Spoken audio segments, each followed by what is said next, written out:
gaar ahaan 30 sanadood ee ugu dambeeyay oo tan iyo intii ka dambeysay dagaalkii ugu weynaa oo ka dhacay geeska Afrika oo 77 ama 77 aynu u baxinay iyo waxyaabihii sababay waxa sharaf noo ah in aan studiyaha maanta raad telefishinka caalamiga ah la yiraahdo aan ku soo dhaweeyo Colonel Yusuf Maxamed Cabdi Barre oo Yusuf Dheere ku magac dheer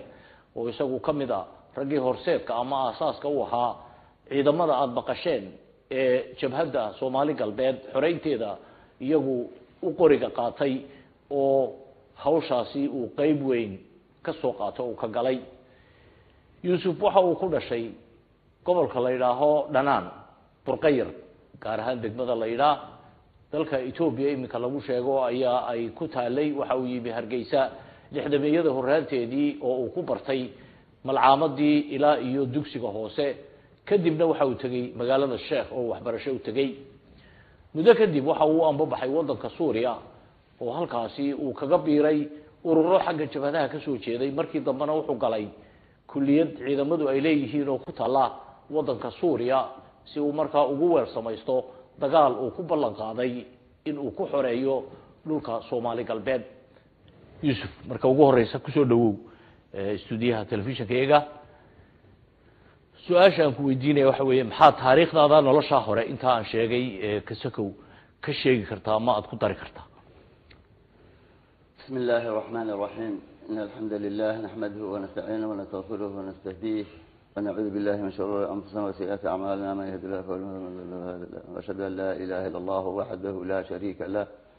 wa ashhadu anna muhammadan 'abduhu wa rasuluhu sallallahu alayhi wa sallam wa ba'd رب اشرح لي صدري ويسر لي امري واحلل عقدة من لساني يفقهوا قولي waxaan horta mahad celinayaa marka ugu horeysa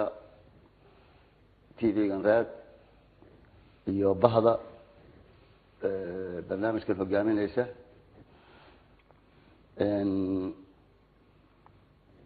waxaan aad ugu sii mahadinayaa channelka ay ii siiyeen maanta in aan maaragtay kaga hadlo macluumaadkaas oo aad u waafi ah oo filayo ummad badan oo Soomaaliyeed oo xitaa qaar dagaalkii ku jiray ka maqan qaarkood waayo dagaalku wuxuu ahaa wax sidii doontii kacaanka loolaysa kacaanka kolba nima meel kaga dayno u raaca doon socoto waxay nima meel kaga soo biiray waat sidaad u sheegtay waxa weeye waxaan ku dhashay degmada hadda degmo ma aha waa heer tuule way Burqayr baa la yiraahdaa degmada Dhanaan gobol ma aha gobolka Goday bay ka tirsan tahay inkastoo Goday ka daaweynta Dhanaan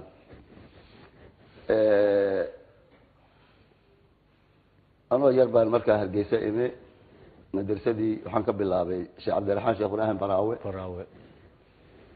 kadibna military elementary school la yiraahdo qurac dheer ku yaalay ayaad gashay oo ururka barjaax la oran jiray meeshiis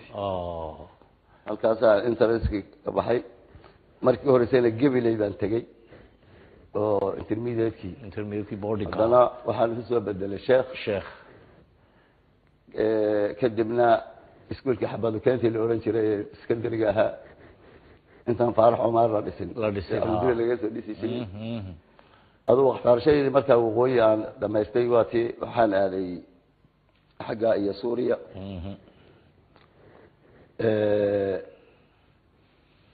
waxa jabhada xafiis ay lahayd oo meesha ku yaalay oo la oran jiray kolka jabhada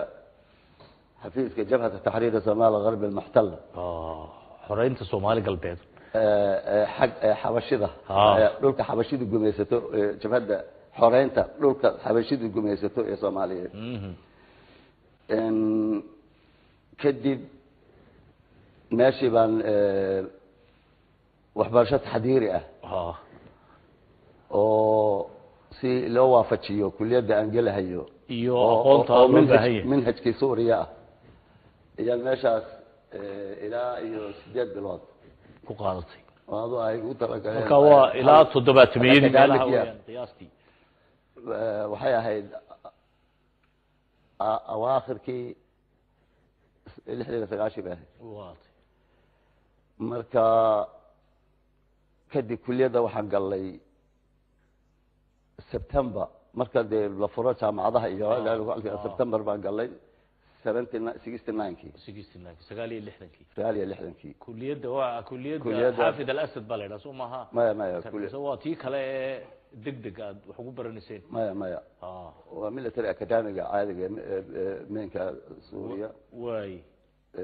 كلية حربية ليلة هذا واي كلية دقالك مركا كدب كلية مركا لما يني أنا doonayna inaan qolo kolkaas nin la oran jiray Sheekh Xuseen Surra oo reebaali ahaa ayaa jabhadda markaas madax u ahaa jabhadda taxriir Soomaal Qarbi way nin taagtika badan buu hayo doonayay inuu ka soo goosto way halka waxa ciidamo badan oo waxaa jiray xarbi cusaabaadka la baray sida loo dagaalamo oo Suuriya iyo Ciraaq iyo kaga barbaray way marka in ciidanka aan hogaaminay ahayd way meelaha noomaan islaamka ee u dhaxaysa idina xukuminay u dhaxaysa Bulaxaar iyo Saylac inaan ka gallo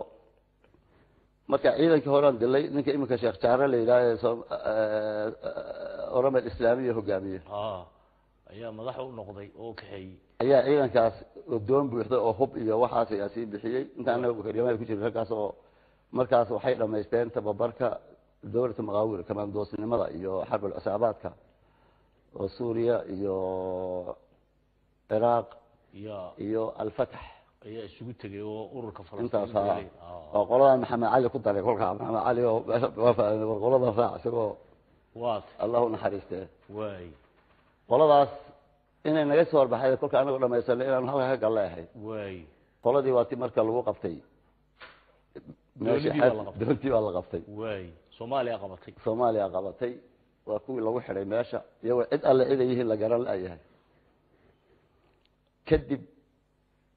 anagoo talku u cadahay Umar Carto oo wasiir khaarijiye ay yimid ayaa idii ku yimid Suuriya loogu yimid way kadib waxaan ku wada hadalay bal in aan dhulkii nimaadno way sidaas aan dhulkii ugu soo noqonay waxa gabadhii xogeyntu ahaan jirtay Maxamed Siyaad gabadhaas marka Maxamed Siyaad idin way nasiib wanaag Umar Carto la taagama marka ugu nimid marka waa adigiyo marka waa keligay way nin hadda dhintay oo la oran jiray Corneyl ahaa oo la oran jiray Umar Cabdalla Cigaal ayaa labadiina samar ka soo wada baxay akaadamiyada way saddex kale la wehelisay oo qolyihii ba adigu khilaaf ba meesha yara dhacay way kolkii ka aan ku dhashay ayaa waxay damceen jabhadii NFD tii Djibouti tii Soomaali galbeed in inta la baabi'iyo loo bixiyo wax la yiraahdo Jabhal Mutaxida على أي حال محمد هذا كان دميسي ما قررنا تيمي حمر عمر عرفت حاجة يدي كويمي تبينا مركز حمر تمادين ميليتري هذا كشين سو ما هو ميليتري قالوا قلي هذا فكر عن أويجا واضح هذا الله يعني اللي أنا وما وحبان ويديي وسنو سؤالي كدي وحن دوني فكر عن هذا قضية محاط كقبتايلي وكان صوتي في وجهي انت قارحان Soomaali galbeed maqan tahay ninka anaga ah soo haystay uu yiri inuu xor yahay lees ma anaga mid ma habu way hadii Soomaali galbeed iska badaayay uu jamhuuriyadda aan joogno waxaan anagu wadan walba production-ka oo ku faanaa petrol iyo wax kale industry ma lihin buu wax xoolaha nool ee dadka jamhuuriyadda sheeganaya wax xuduud ka sugaya daaqama la buu سوق يا حولها دو في اللون عقد كي بعد بس كلام تاجنانين كاسين هذا شو تعطيه أنا إن حولي إذا محل وعاون ما كان يصير مسجل باتها هذا مركز نيك عهد ديوان رجعني وحيري وطن كي جوا رمي إنه مال الله وطن كان يشوفي إن soo deyn lagu leeyahay oo meel raf ay ka soo qaadeen in markaa bal horta aan isagii dhisno xagga xoogga iyo waxaa kolkaan dhisno kadib aad xarbul cusaabaad aad bilowdaan afrikana aan tol ku yeelano waayo wuxuu yidhi wax macquul aada buu kolkii yuu ku hadlay ma dee qadiyadan africa tol uguma hayo waxa tol aan carab ahayn uma lihin buu yidhi qadiyadan africa xayla salaasa inaga influence weyn buu yidhi marka horta inaan africa tol ku yeelana buu yidhi waa kii cumar carte markaa west africa maalin aada u wareegi jiray inuu horta bal africa dhaadhiciyo in maaragtay qadiyad iyo dal iyo dad naga maqan yahay intaa markaas ururkii dhalinyarada oo markii intaanan tegin aan aasaasay ururka dhalinyarada soomaali galbeed oo si fiican waddanka gudihiisa uga hirgalay iyo wixii nina ururkaana sii wata buu yidhi kana asla si dhismo bal horta intaan ciidanka inta ila sii xoojino oo nagala sii shaqeeyo muddo qaba baan marka 75 buu yidhi ilaa 75 ciidamada gal markaa ka bacdi baynu waxa ka wada hadlaynaa markaas 75 ciidankan oo inoo xoogaystay afrika oo tol ku yeelanay kol ilaa maqraatay in dawladda naga maqan yahay marka labaadna aan oo ayuuda ma ka weydiisano inaynu siino ogahay buu laakiin waxaan helay buu yidhi afrika oo maqraatay noo ah haddana maqraatay nooga noqotay inaan nabad ku doonay oo ku weynay kadib United Nationska lagu siin mahayana waan ogahay taana in aqoonta kolkaas xarbul cusaabaadkiina bilaaba kolkaas dagaalkaagu sax yahay marka boqolkiiba 50 aad maartay naafisaan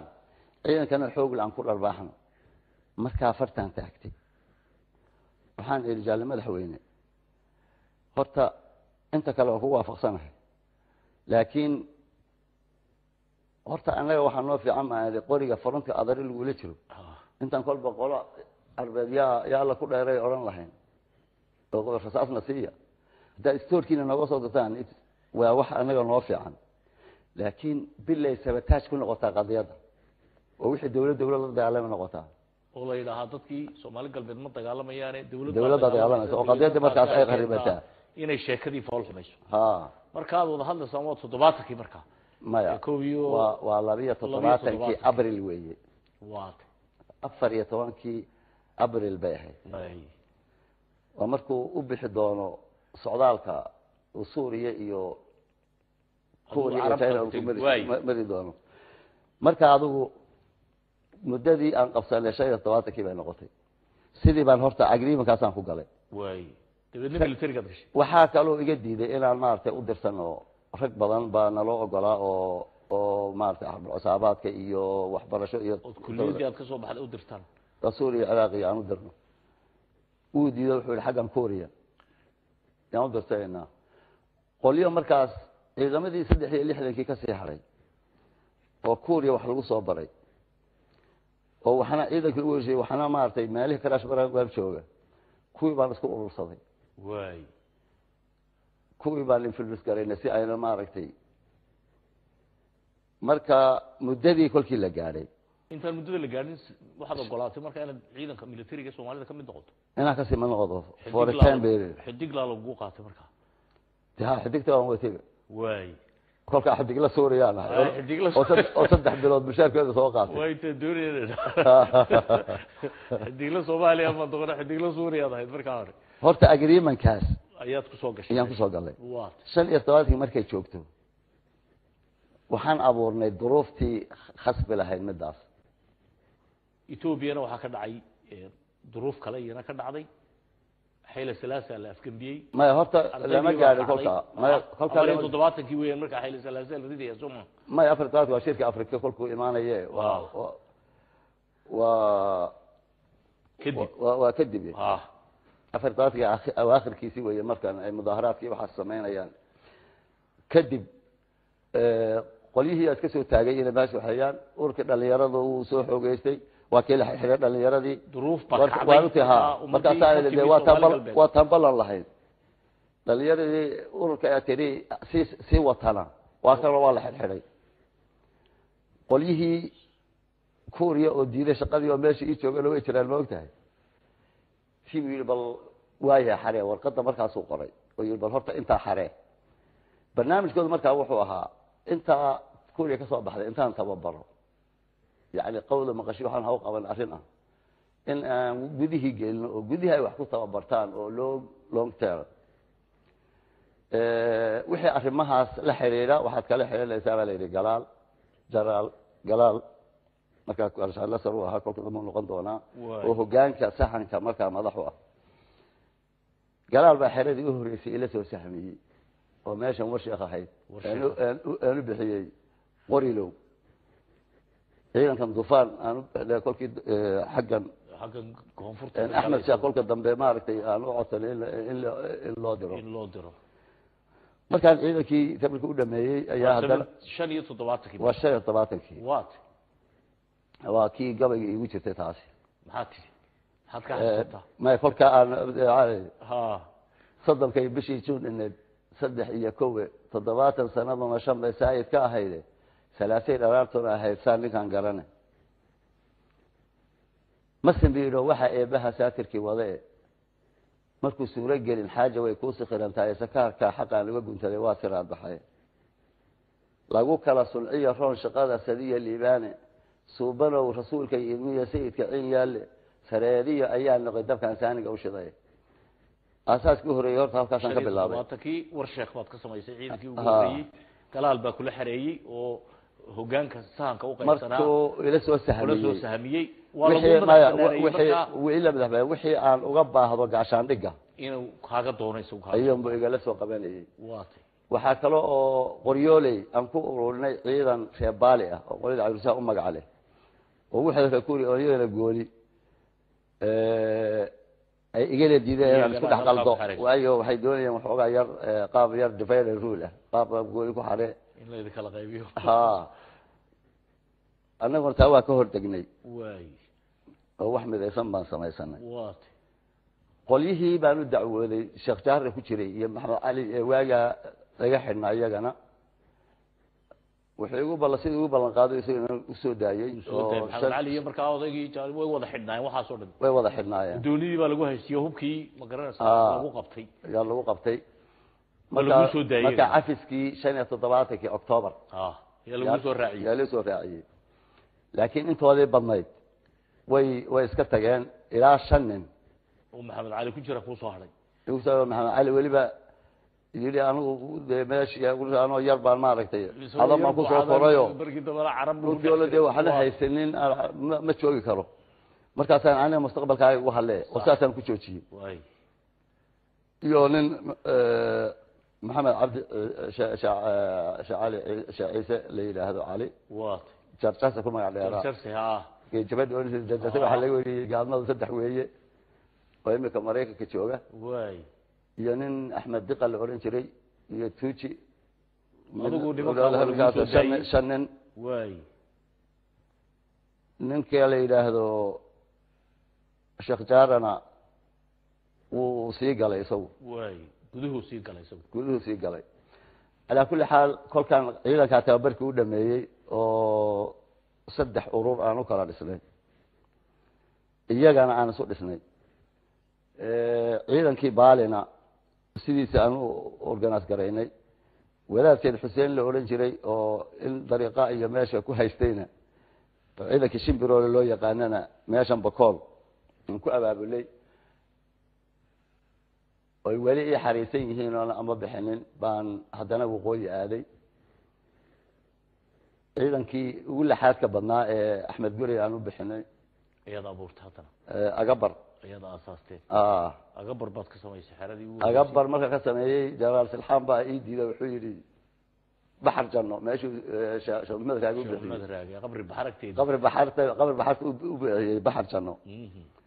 meeshaas aan degnay oo biyaha gool reedi soo dhan ay ku soo daacaan waakii habeenkii u horeeyay roobku daay daadku xaradii oo dhan baqaaday halkaana ciidamad ka samaysay bahal abeesina ku soo baxday dhulkii marka waan soo lugeysiyay xoog baan hadaan aga bartii aan dhistay kolkii weekii ku soo deshiyay ciidankaas oo practically aan hogaamiye gool u ahaa laakiin waxay ahayd marka waxa inta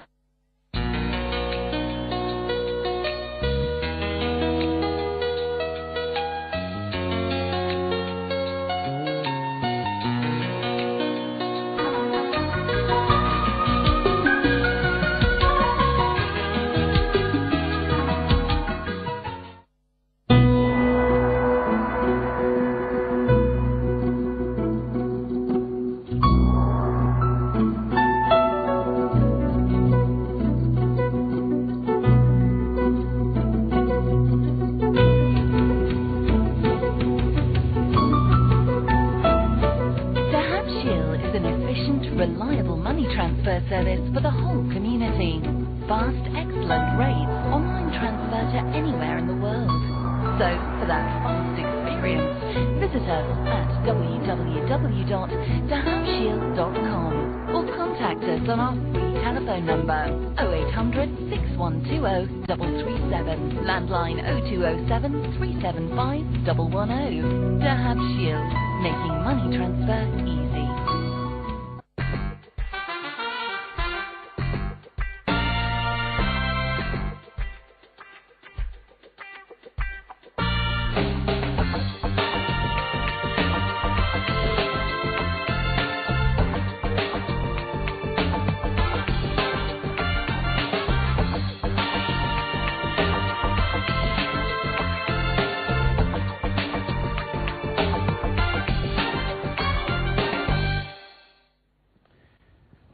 kulanti wanaagsan ku soo dhawaada qaybta labaad ee barnaamijkan raadraaca taariikhda oo aan kaga hadlaynay jabhadda xoreynta Soomaali galbeed WSLF iyo dagaaladii ay bilowday 1976 ilaa iyo intii ka dambeysay. qaybtii koowaad intii daawatay waxa aanu ku wareysanay oo marti noogu ahaa raggii horseedka ka ahaa ama asaaska u lahaa ciidankaasi ay jabhadu lahayd waxa weeyaan Colonel Yusuf Maxamed Cabdi Barre oo Yusuf Dheere ku magac dheer. waxay noo taagnay qaybtaasi hore iyada oo isaga la fahantiisu isagoo markaa kabtan ahaa uu raacay ciidankii Axmed Gurey la oran jiray oo kamid ahaa ciidamadii ay tababarka siiyeen oo la geeyay aaga oo dagaalkii ugu baanaa uu markiiba ka hor yimi hase yeeshee ay ka guuleysteen guutadii ama ciidankii ugu adkaa ee Ethiopia ay lahayd oo markaa jigjiga ka soo weeraray iyaga la fahantoodana ka sii war helay in halkaasi la dhigayo. qaybta labaad Yusufow iyo hawshii aynu wadnay maxaa markaa hadda dhacay oo idin hor yimi dagaalka waad ku guuleysateen waxaad ka dhigteen qolad ciidankii Ethiopia ay ku faaneysay markaa halka joogay oo la filayay inuu idin qabto markaa sida loogu talagalay loo eega ama loo tababaray in aad ka guuleysateen oo aanay waxba la noqon. waxaad tidhi waxay taasi gelisay in qolada Soomaalidu ay dhiirato tira war hadii nimankiiba laga adkaaday inta booydin hor joogsataa ma jirto idinka la fahanteena ay niyad wanaag idin dhaliso oo sidaahan mar dadku taangiga iyo madaafiicda sitay ka adkaateen de kuwa kale loo soo qaban maxaa dhacay markaa ka bacdi seed hawshii u sii wadeen waxa dhacay waxaan filayaa horta istaraatiijiyadii militariga adduunka oo dhan waan bedelay qaab tactical jahwareerka aan ku ridnay way ilaa maanta socda in ciidanka waxaan ogaanay meesha aad ka bilowdo dagaalku idin taagnaanaya waxa xuduudina meesha yaal ka dhaco marka waan isku guuray waan sii soconay ilaa hawaas baan sii soconaa anagu way aag walba meesha naga aadana maan iska xidhnaa maba sii doonanayno intaas miiraad ku xidhaan dhulkaan xidhaan kolkii ay ciidamada nimanka halkaa ogaadeen yaa waxaa la soo daranay nin la yidhaahdo dagaalka geesigii Ethiopia ahaa la oran jiray Girma Colonel Girma way waa ragga kaliya oo saraakiishii sare oo ka soo reebay ninkiista Colonel Girma wuxuu ahaa ninkii dagaaladii 364 ku magac yeeshay ee geel xareeska intuu balbaleed ka soo bilaabay ilaa yeed ku keenay ee yiri maartay hashiiba qori ku soo furta way sida qoriga ku ururiyay way meel la yiraahdo college waa college wuxuu raacsanaa Alemania college way marka toga daaqato meesha uu ka gooyo wadadan jigjiga iyo har way meelkaas uu yaani mashruuc beera abo ahaa oo college kaasi leeyahay beero way marka college bay oran jireen what meeshaas ciidamo la xaale oo wax alla wixii in dagaalka Eritrea ku socday dhanbu kaga socday what wax alla wixii ciidan haye aaga joogay oo ninkaas hogaaminayo ayaa college noo soo galay college-ka meesha mashruuca waxa 4 week buu socday dagaalkaas reerihii meesha deganaa oo dhan baa qaxay waa Girme war Girmahan muxuu ahaa waa show la fiisa looga وأنا كيري وحن أقعدي ماشي غيره كتيران ماشي هتكون عايز أنا أتعلق وغير يهي دميرك وحيل وإثيوبيا أنا عيدي سمارتي يوكو غيرها كنت المنصبة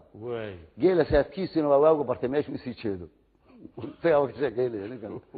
ما كان علمه ده شو حل واقي جرمه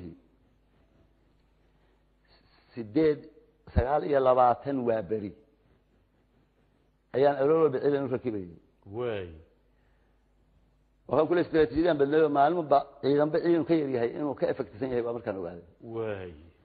مركي وجوه رئيس من بقول يا كونتون يادو دكتين كونتون يادو دكتين يعني أو سيدي ال أو كلا لبا سيدي ال وعارف يمد سيفه لا وركسه وحيه هي أنوب كارب دليل وحوارته تانجي وحكوه جامين إياه دحقش نك هادشة أما سوق قبطها ما نكيل لبعض أفرت ما كده كنا ما تنكي مركي وجود مثل لبعض ما كده جرمي أنت أنت على جارتي تانجي جيب على وجود حكي وماشي وابعد لها قد شوف كي الله فهو يتحنن جوجا ساقع هذا أنا لها وتنت هذا أبد كده شيء أبد حسوسناني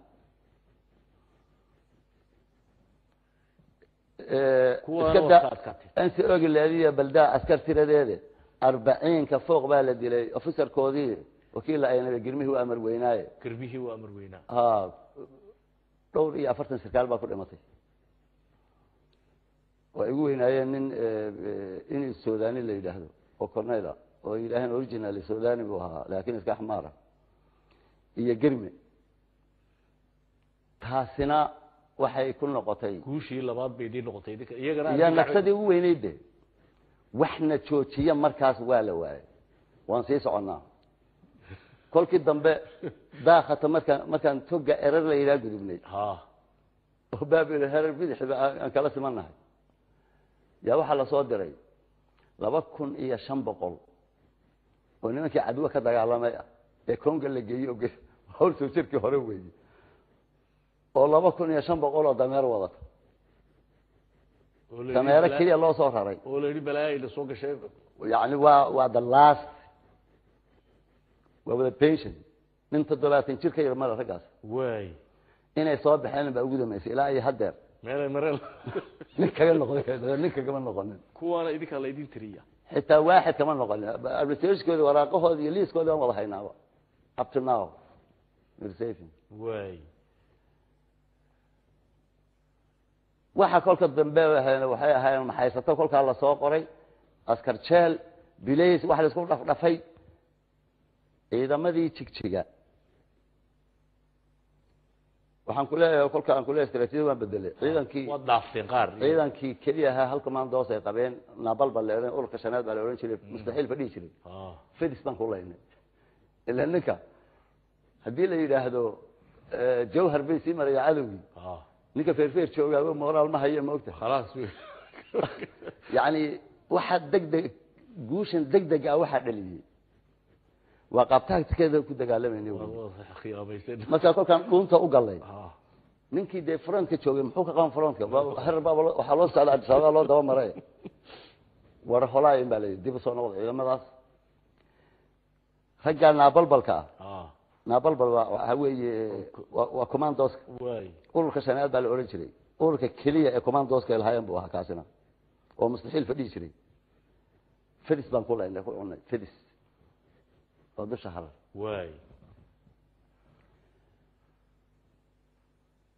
markii ilaa iyo galansaas idinka dhamaanoon mararka qaar kood idinka inta saddex dagaal oo adag bad gasheen intaas sabotage baa xagga naga haystay waxtaa kula adiga waxaad la haysatay oo amarka ka qaadanaysay oo kula haystay Soomaha ciidanka iyo Jamhuuriyadda oo aad iskaasii wada lahaydeen maya kolka halka marayno oo galaal iyo luuga iyo hubba loo dirdiriyay waadkan hoos ka tuur lahayn oo jaraal saxan la yiraahdo yaa oo qaybtii joogaa markaasoo waxaan jiraana dee shiifar nin walba sarkaal buu shiifar buu leeyahay shiifarkaan aqaanaa waay marka amaro badan oo ka dhaafa buu siin oo aan iska dhageysanayay xaaladda markaad dagaalkaas ku jirto adaa xukuma amar uma baahnid because amarku ninka goobta jooga ma amarku siin karaya waay xaaladda ku gaadhay sumaad sheegin inaad gaadhay ma waan tabinaynay ha waan tabinaynay ciidamadii u horeeyay aan meesha ku soo xareysanay ee 4,000 ahaa waan ilaa 70 nin oo tababaran aan uga nimid waatina laga dhacay cali xiiran laga dhigtay waay tababar waxaan ka furanay meel jabti la yiraahdo marka dadkiiba tababaraysan kale dhulkaad gashay ha ilaa dhowr iyo 10,000 oo kale aan tababaranay waxaan si fiican uga hubaysanay marka 300,000 ee maxaysatada ahaa inta ciidan warkii ma jiro ciidan Soomaaliyeed oo dhulka soo galay marka ma jiraan soo galay iyo waxdooda midna ma jiro waa kolka oran doona kolka aan kuwaas aan jebinay hubkoodii oo dhan qaar baa qoryaha garaasada aan kala wareegaynay markaasaan meesha tababarka u diraynaa marka weli xabad rasaasa gurmadka horeeyna loo soo diray oo kas buu malayka u soo mariyay wadaadkaasi markaasaa la yidhi nin xun baan usii dhiibay meeshaasoo wuxuu ku daawiyey malayka doonta markaasaa cid aad u dirtay ha doonato asla ayaan buu lahaa yani siyaasada kale ula jeeday waay marka waxaan sameynay marka ma waxaad leedahay markii guulihiinii la arkay ee si degdega ay waxay u bilaabmeen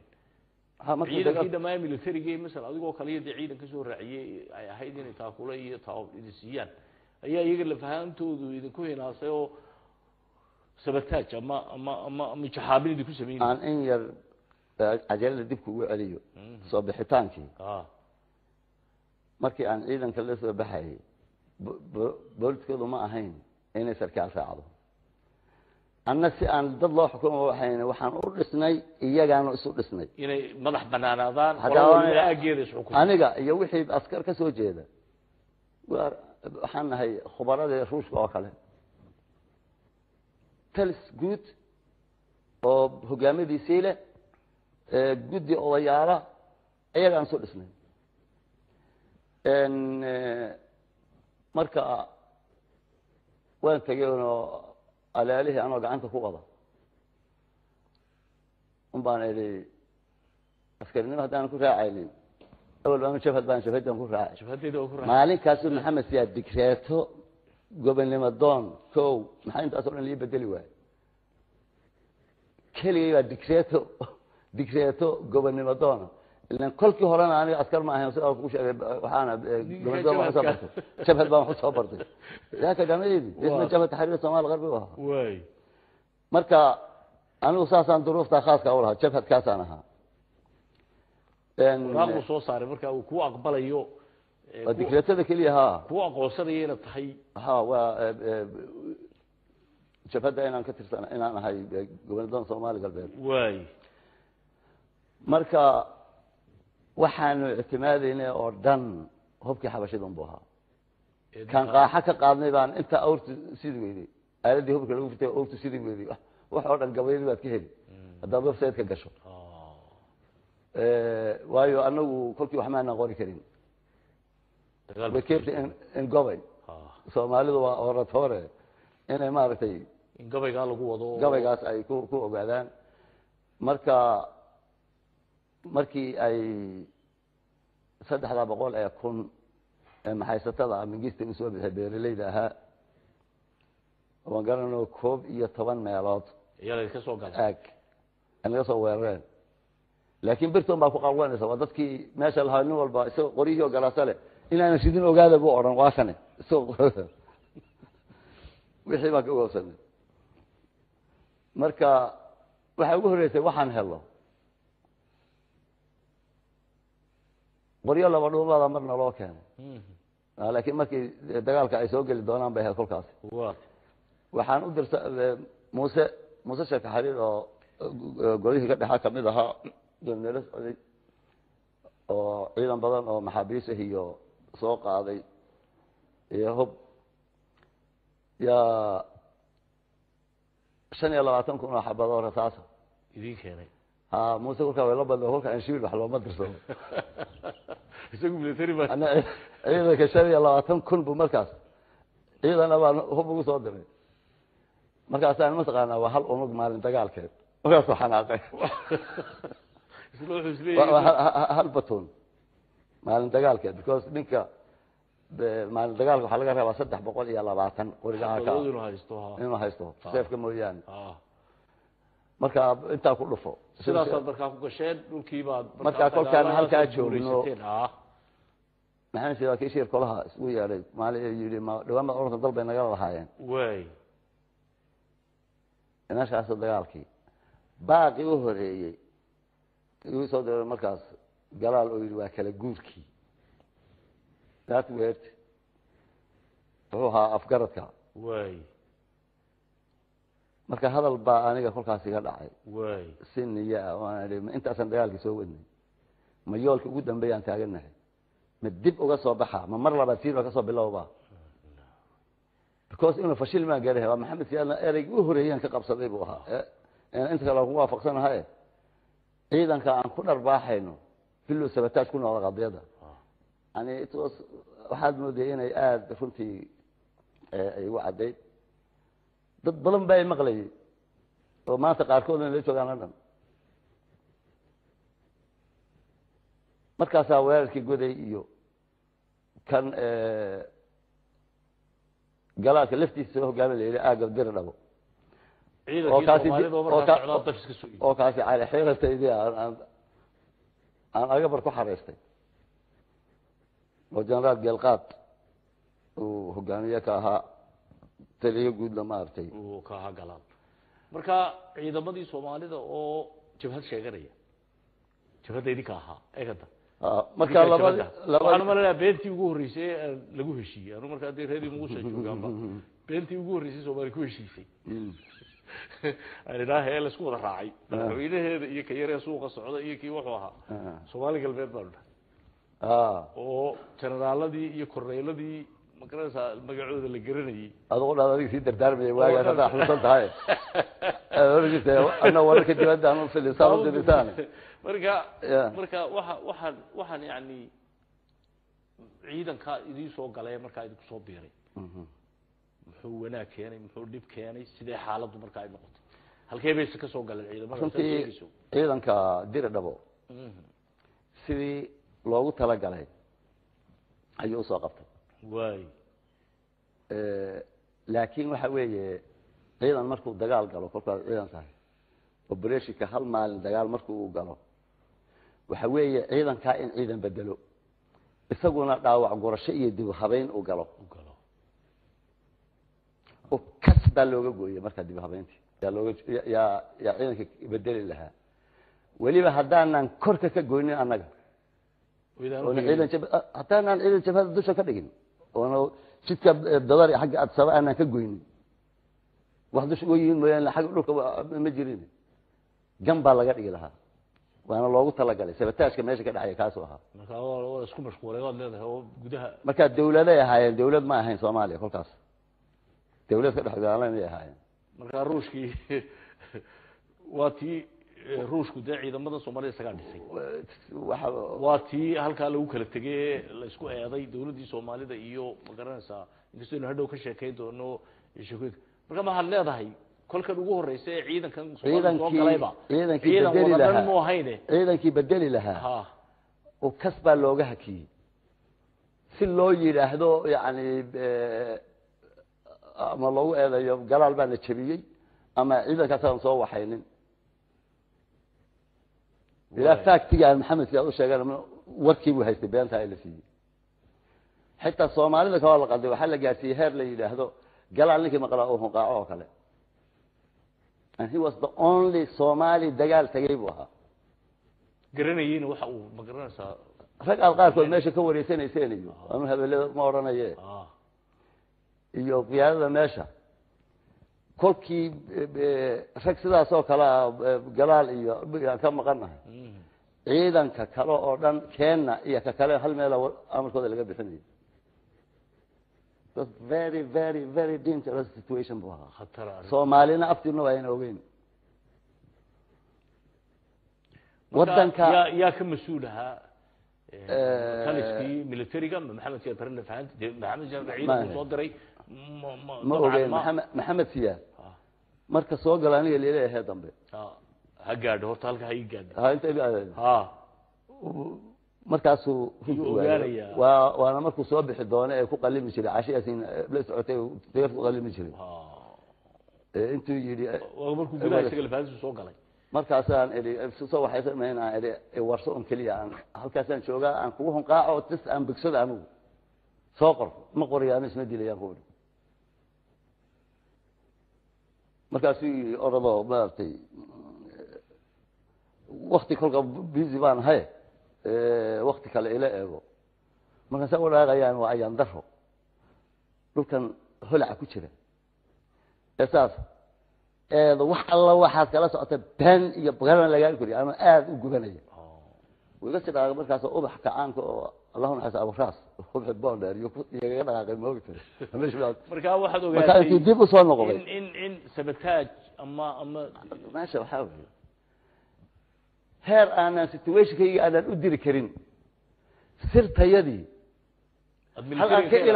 xag aan ka ilaalino maaragtay Soomaaliya si adigu looga faa'iideysanin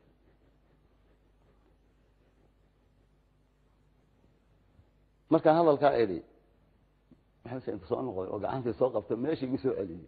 oo gartay maaragtay nin weyn buu ahaay yani adeer laba mid yar technicada iyo waxaan khasaaray intiisa kala soo baxay meesha dad Soomaali ah oo dalka iyo dadka u naxi oo dameer leh u dirsan meesha habeenkii marka waa kii baxay ee gudaha galay oo ilaa iyo dhagaxbuur iyo jidka maray waa kii dhexda ku qalimi jiray caashe yaasin dhakhtaradii korneelada dhakhtarada ay ku caawin jirtay marka wadankan because dagaal la galay umuusan khasaarin erga aad weydiinaysay markaan soo noqdo laakiin dad ugu tala galay sabotage cad oo waxaan oo dhan idinkana la idin sabotage gareeyay baad leedahay oo waxaad leedahay ummadda Soomaaliyoodan oo wax aan laga sheekeyn karin aan safilayo in maaragtay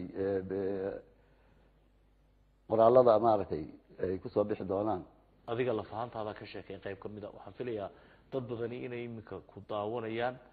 qaar badanna laga yaabo inay sheekooyin kala haysteen qaarna ay ku arki karaanba oo korneelku miyuu cadhooday tolo muxuu waxaanu naga qarinay muu wax ka sheego dabcan adigoo kale siro badan baad ogtahay waxyaalo badan baad ogtahay wax la sheegay iyo waxaan la sheegi karin way jiraan sababaha ma garanaysaa ay waxaasi u dhaceen awgeed qayb saddexaad ayaan filayaa inaynu halkaa ka geli doono oo sheeko saddexana ay noo noqon doonto lagama dhamaysan karo maalin iyo laba iyo barnaamij iyo laba toona marka qaybta labaad waxaan jeclahay Yuusufow inaynu intaa ku joojino oo qaybta saddexaadna aynu ugu diyaar garowno inaad ugu soo tala gasho markaa iyadoo inoo taagan ciidankii Jamhuuriyadda Soomaalidu ay lahayd oo iyaguna bilaabay in ay galaan dhulka Soomaalidu ay degto ee Ethiopia